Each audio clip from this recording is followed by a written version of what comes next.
Bless the Lord in this house.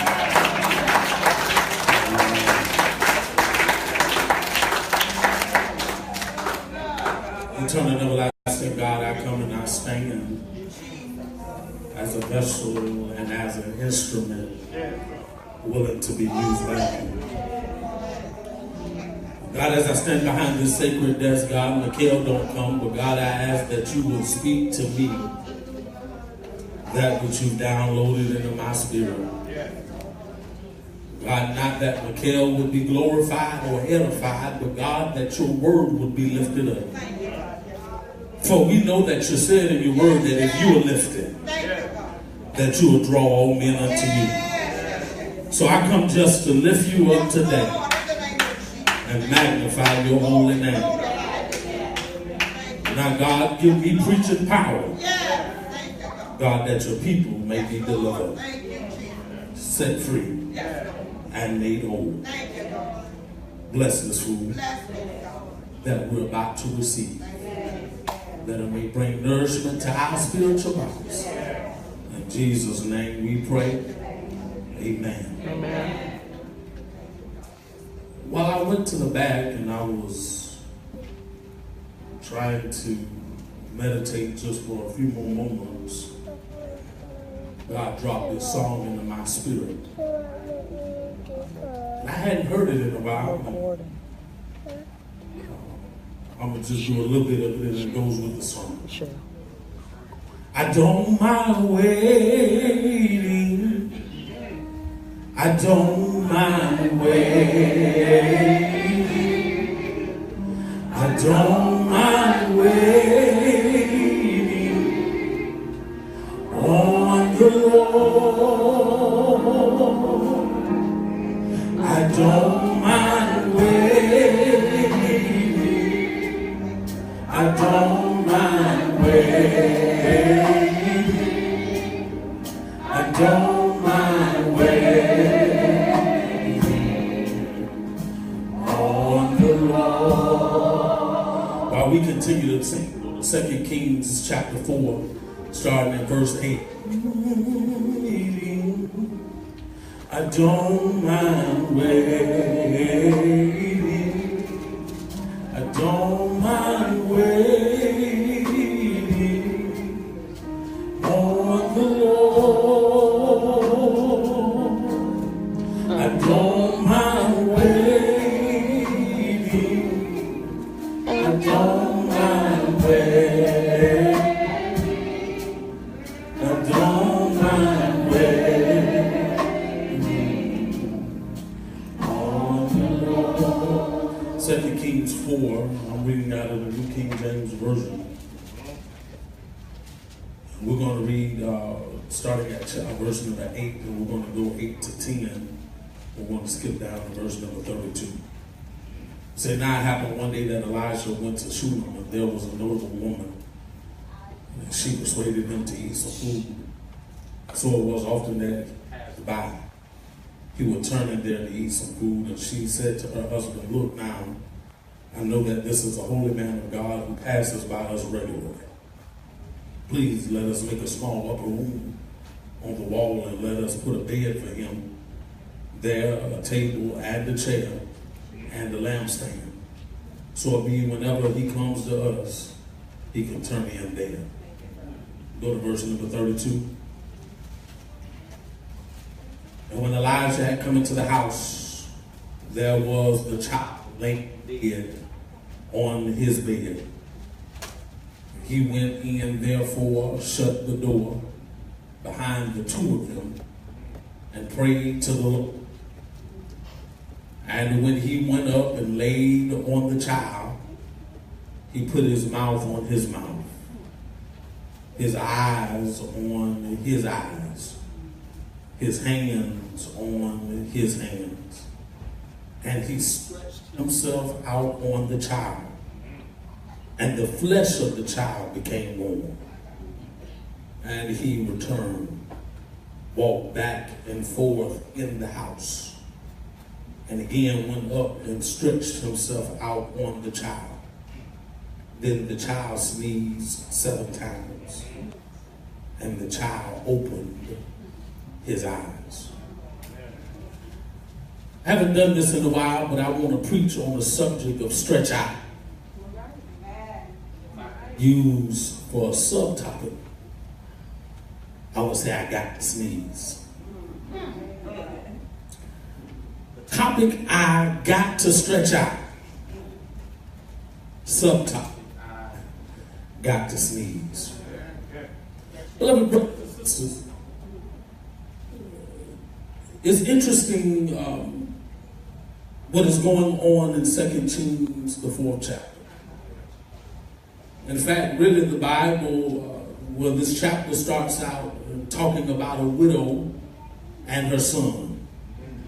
And really not having, the husband had passed and there was a debt to pay, and the widow had gone to Elijah. Elijah told them what they needed to do, go in the house, shut the door. After they had borrowed the oil from their neighbors. And the Lord had made a provision for them. And so it is that when Elijah had continued on his journey, the Lord had found favor not only with the Lord, but with man. That when he would go to Shunem, that he would have a place not only to rest, but a place to get nourishment. It is important, beloved brothers and sisters, as I'm finding not only in this Christian journey, but in this life as well, that we got to get rest and we need some nourishment. Because if we're really going to be effective in the work of Christ, we can't be running on empty. Y'all will get that later. So it was that she had invited Elisha into her home and really made a little spot just for him. And Elisha had seen the hospitality of this couple, this woman and her husband, that he was just so inclined that he had to do something for them. So he would go to them and say, what is it that I could do to repay you for your hospitality? And if I really could just stop right there and put a pin, just talking about radical hospitality, we really need to be careful how we treat folk. Our blessing really could be in the midst of how we treat folk. Now I'm just going to move on. That was just a pin drop. I'm going to move on. But. So he told him, how can I repay you? Do you want me to go to the king and ask the king a favor of you? She said, no, we're straight. We're good over here. I'm just trying, paraphrasing, just to do the Lord's will. I just wanted to bless your son. But Elijah had a servant whose name I really can't pronounce, but it went something like Gehazi. And he had said to Elijah, look, they don't have a child. They don't have a son. They have nothing that when they pass, because they were old in age, they don't have anything to give or leave to anybody. They've been such a blessing to us. Maybe you should ask the Lord for a child on their behalf. And when he had said that to the woman, now check this out now, she said, listen, I'm old in age and had become barren. And I thought about that a long time ago, but we're past that. And I really want to stop right there, because a lot of times we've asked God for things. And because God hadn't moved when we thought he should, when he didn't do what we thought he could do, when we thought he could do it, we just gave up on it. We just thought maybe it wasn't in the deck of cards. Maybe it wasn't in the Lord's will. Maybe, just maybe it wasn't for me. And she had become okay that it wasn't for her to have a child. And I just want to talk to whoever is out there this morning who has come to the conclusion that maybe, just maybe, it wasn't going to happen for you. And the Bible says Elijah had gone to the Lord on their behalf, asked him to give him a child. When Elijah went on his way, he came back, and sure enough, the woman had a healthy boy. He would go and come and continue to check in on him.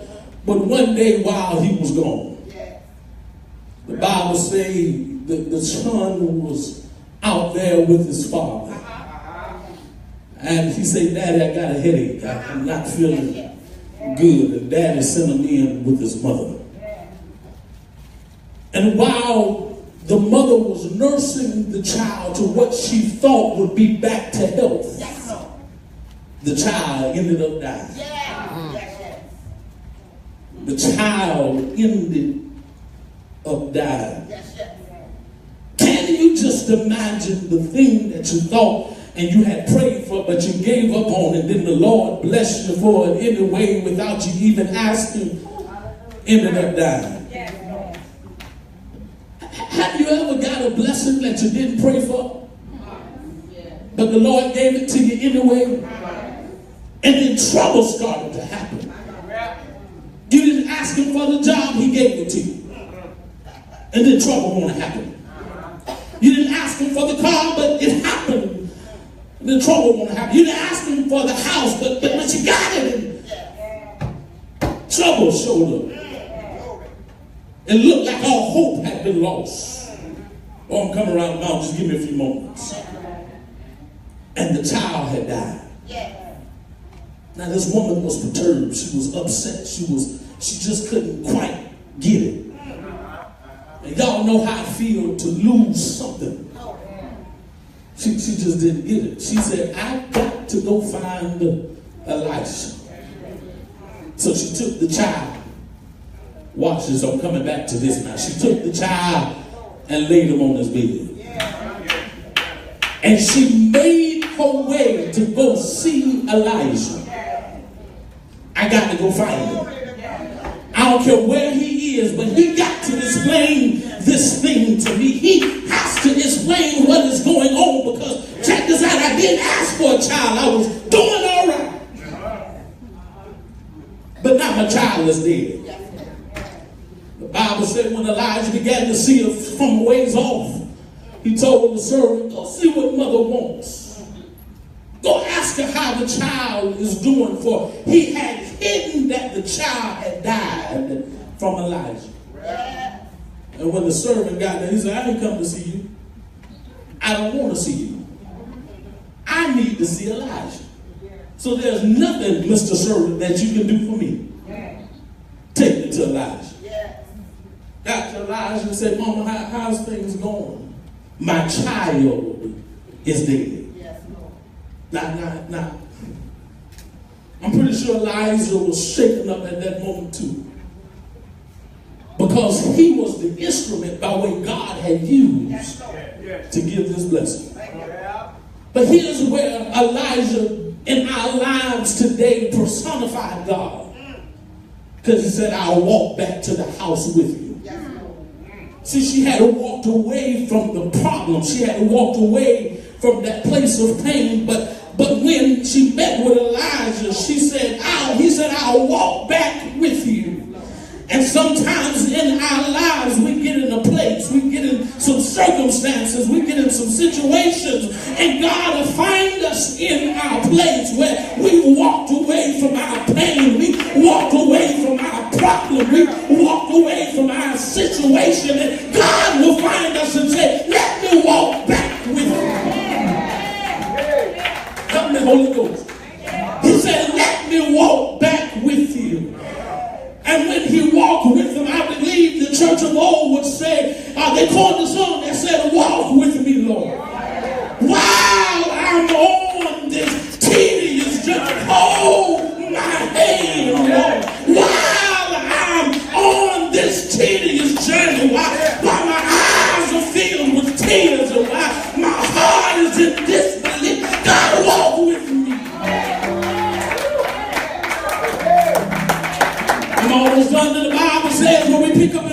32, that the child had been laid on Elijah's bed.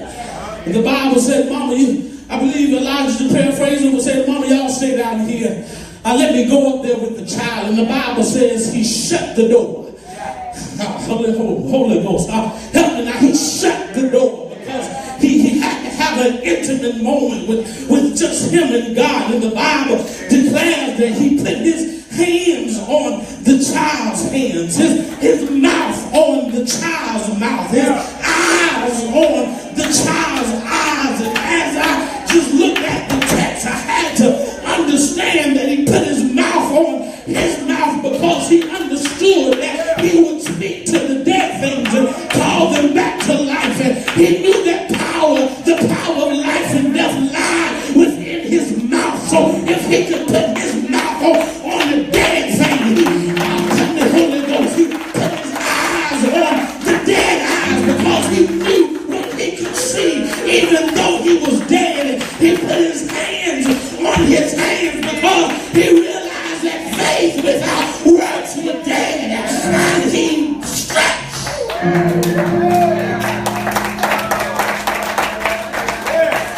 The Bible says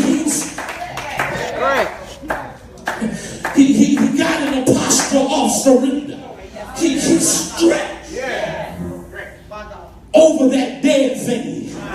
And I just come to ask 3 people in the house, what is that thing that is dead that you need to stretch out on? What is it that's dead that you need? And the Bible declares that the Bible says that while he was stretching, the child began to warm up. The cold blood in the child began to heat up. But the child still was dead. Help the Holy Ghost. And the Bible says he began to walk. He was walking while waiting. He was walking while waiting. I tried to understand why the folk of old would pace all night long. But they were walking while waiting. Help the Holy Ghost. They said, God, I don't know how you're going to do it. And I don't know when you're going to fix it. Oh, mother, I know that you're going to make a way. And the Bible says he just began to walk. And walk and walk and walk. And walk and walk and walk. And he said he went back up in the room. And stretched out.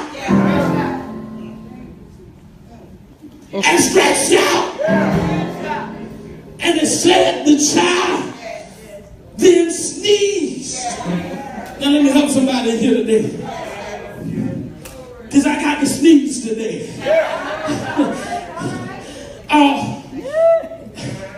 The thing that causes you to sneeze is irritation in your nose or throat.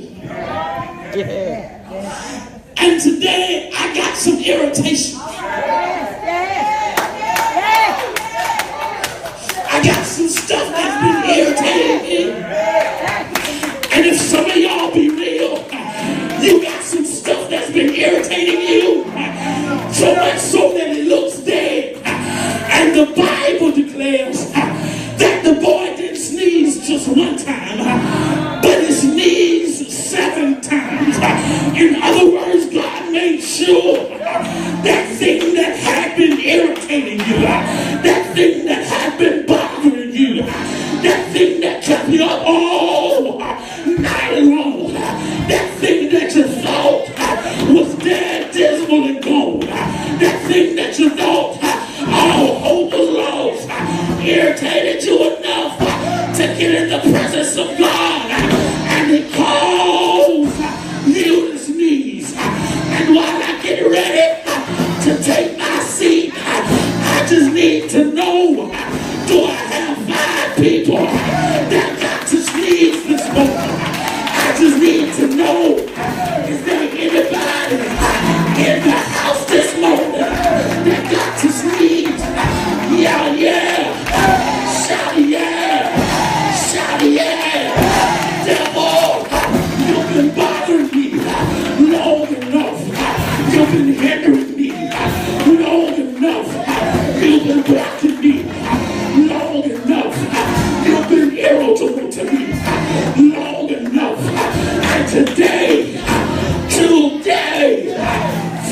day, at the appointed hour, I got to, I have to,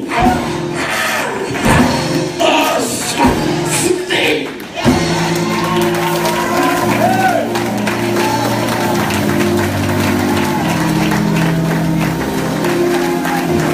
I dare about 10 of you that's received it in your spirit to high five your neighbor and say, I too. I do, girl.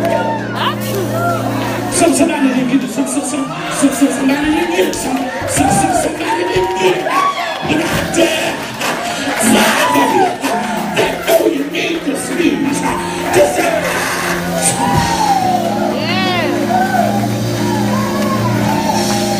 oh, come on in this here. I feel the Holy Ghost moving. Say,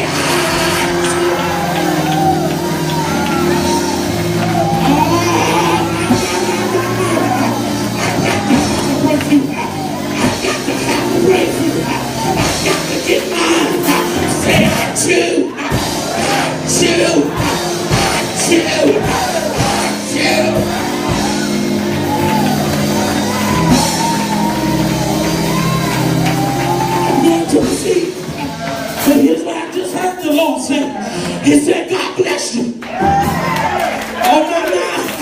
He said, God bless you. In other words, he saw your sneeze. He know it irritated you. And he said, I'm coming to revive you. In other words, when the child sneezed, the Bible says the child woke up. He got up. He got up. He got up. After he stretched out over all my problems, after I stretched out over all my pains, after I stretched out over all my sickness, after I stretched out over all my infirmities, I know the Lord allowed me to sneeze, allowed me to get that irritable stuff out of my spirit so I could be broke through, so I could be freed, so I could be healed, so I could be delivered, so I could be changed. Say yeah, say yeah, say yeah. But when I think, very tender go, but when I think about somebody who messed around years ago, he stretched out, he stretched out, he stretched out for me. And he stretched out for you. The story said they hung him high and they stretched him. They stretched him wide. They didn't know what he was doing, but he made provisions for you and I today. So that when folks think they're killing you, when folks think they're getting over on you, when folks think they got the best of you, he stretched out so that you can stretch out. And the Bible says he died. He died. But the good thing about it is that they thought it was over. They thought they had the best of you. They thought they had won. They thought the battle was over. And I know some folk were rejoicing because they saw your situation.